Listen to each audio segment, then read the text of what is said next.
Thanks once more, dear listener. We'll be back at the moment on our YouTube channel. I don't think I have much a lot to say.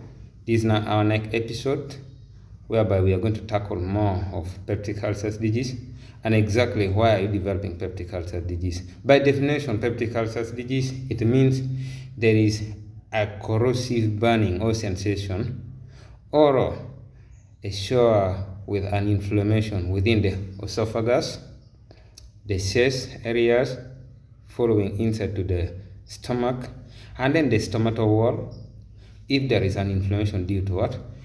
A gastric acid produced inside the stomach. Possibly the bile salt from the bile duct, which is secreted from there through the liver's work into the stomach to digest the food.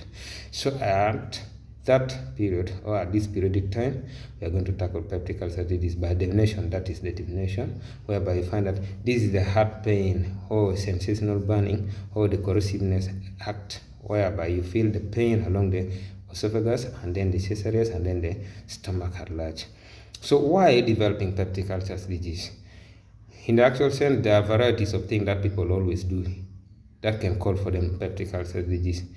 Let me remind you that peptic ulcer disease is a serious killer. It's a serious killer at the moment. It kills you slowly and silently. It's a silent killer. How? Whereby you can find out that sometimes you may be there just free, not knowing that you're developing any wrong condition within you. Then later on, by surprise, you find out that you feel there's irritation along the esophagus, or you feel like the irritation is along the chest ear. That one they call it peritoneal pain. The burning sensational pain there is like you have eaten something so burning, or it's a bit acidic, just that it causes you a burning feeling, or you feel it in the stomach, or sometimes you feel it even along the small intestine. Those burning there come as a result of numbers of things, whereby those are the very things that always make you to develop peptic ulcer disease. One, majority of people, they always don't relieve themselves out of stress. So whenever you're living a stressful life, let me remind you, my people, it's a sort of an advice. I'm giving like an advice now. Learn to live stress-free. Stress is number one that causes people to die a lot with peptic ulcer disease. Simply because when you're stressful, you find out that you don't even feed well.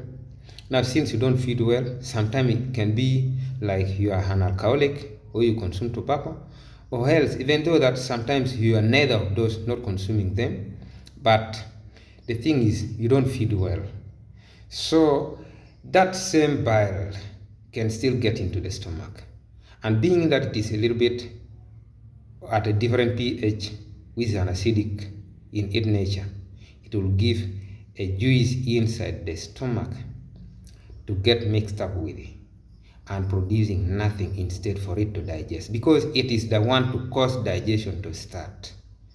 It gives a catalyst inside the whole of the stomach. So you could find out that as well as you're staying, sometimes you will be happy, sometimes you'll be walking. When it got reflux up, that burning would be here, moving up and down kind of. That is one. When you feel about that, sometimes you feel it like there's a deep burning pain or mild burning pain. Exactly the location point, it direct to the provisional position for the stomach. Or you may not feel it there.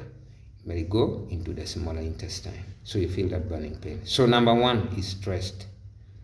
Avoid stress. Anything that can cause you stress. Live stress-free, but don't drink heavily and don't smoke heavily. I hope that is number one. Number two, in our number two, we are going to tackle about some simple thing. That is food we are going to eat, food we are feeding on, food we are believing in, feeds that always never make us stable, especially most of the spices food or most of the spices feeds will cause us what? A lot of problem with peptic ulcers. Why? Because spices food or spices feeds will call for more of the bile salt to come and give a catalyst for the gastric juice to begin to work on, to allow digestion to take place.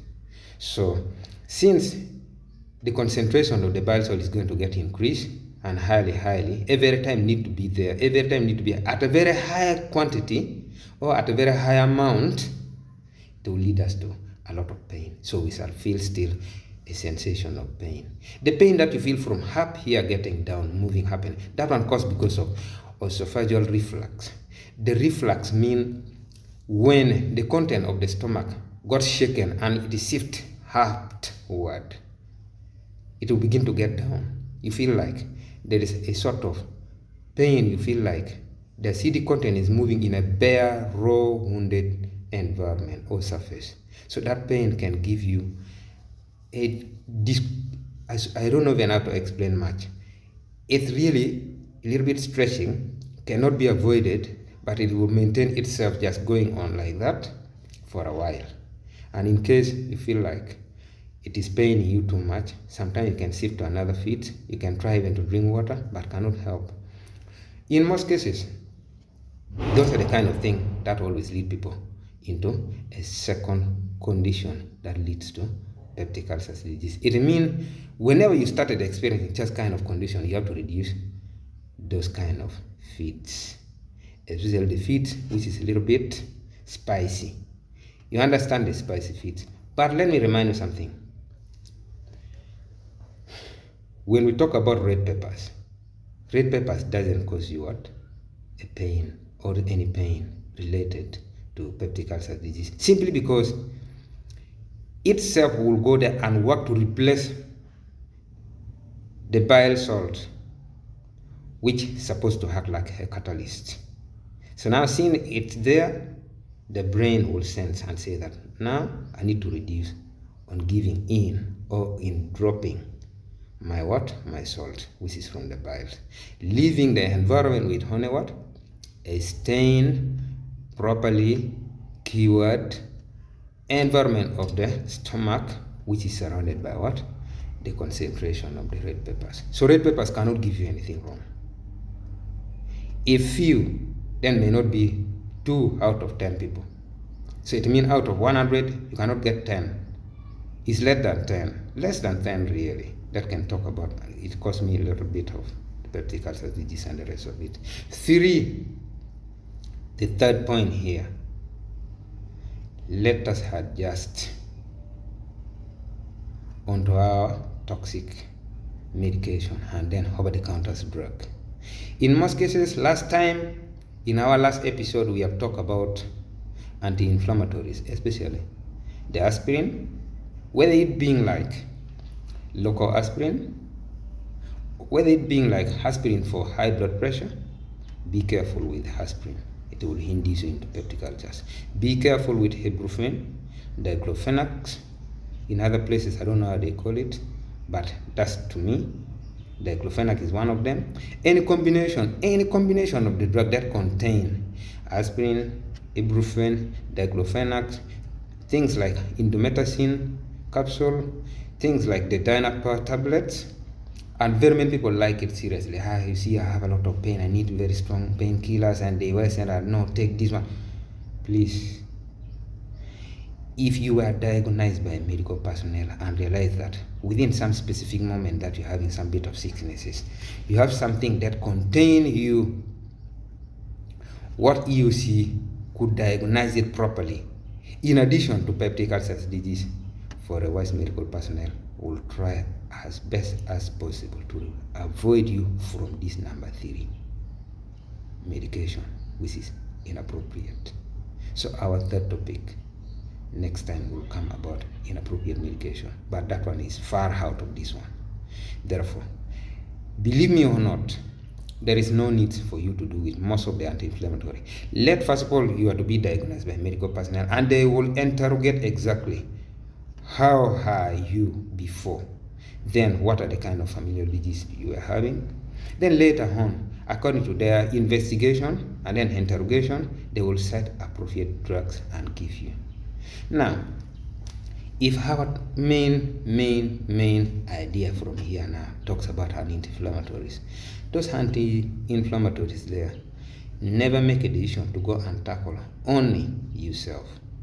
Pick a medical advice, tell exactly that medical personnel as a professionalist, and let the person guide you safely so that you will not call for more of peptic ulcer disease into you. Besides that, numbers of drug cause problem. Sometimes it overwork the liver, sometimes it overwork the kidneys, but I don't want to talk about that.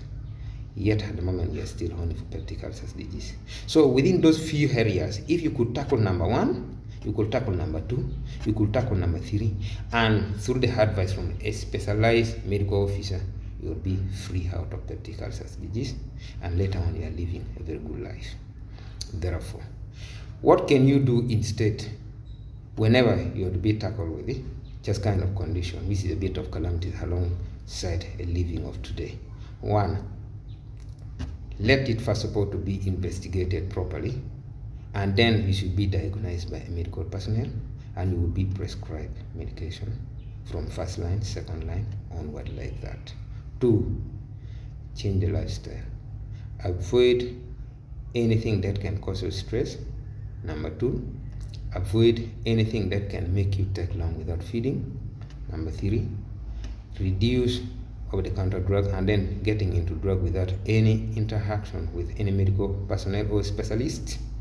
Number 4, cite proper feeding, especially reduce on fatty meals, because fats itself in the stomach will call for more of the bile salt from the bile, and then the concentration of more salt inside or more bile salt inside the stomach will cause irritation to the stomatal wall, whereby the stomatal juice cannot help. So later on you will be having burning sensation, from there following new small intestine. That's on another one. And then last one but not least, try as much as possible, really try as much as possible, really, for those who are consuming alcohol much, reduce it. For those who are over smoking, reduce it, because those are your hobbies, and with hobbies you cannot tell somebody that stop this. It will lead to mental problem. It will lead to mental problem. That's why numbers of people sometimes can desert them style and then begin to break down, because you are giving something which is not at the right time for the right reason within the right place. If I say that reduce, when you're taking 10 bottles of beers, at least reduce it to 4 or 5.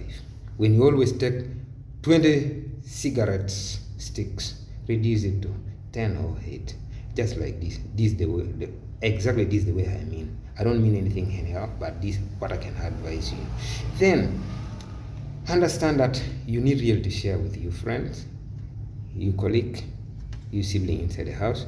Then later on, if you follow all this very properly, they will give you the correct medication for the peptic ulcer disease. Then you will not call for more peptic ulcer disease at one moment, because the very drug they are going to give you, it will make you feel well.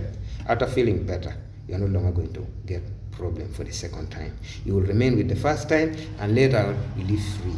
You can even be the first person to advise your colleague that no, if you're having this, that's already peptic ulcer disease. So learn to control yourself from 1, 2, 3 that we have talked about here. Thank you so much. I wish you the best. In next capture of our lesson, we are going to tackle about some of the signs and symptoms of the peptic ulcer disease, whereby it will lead us into treatment.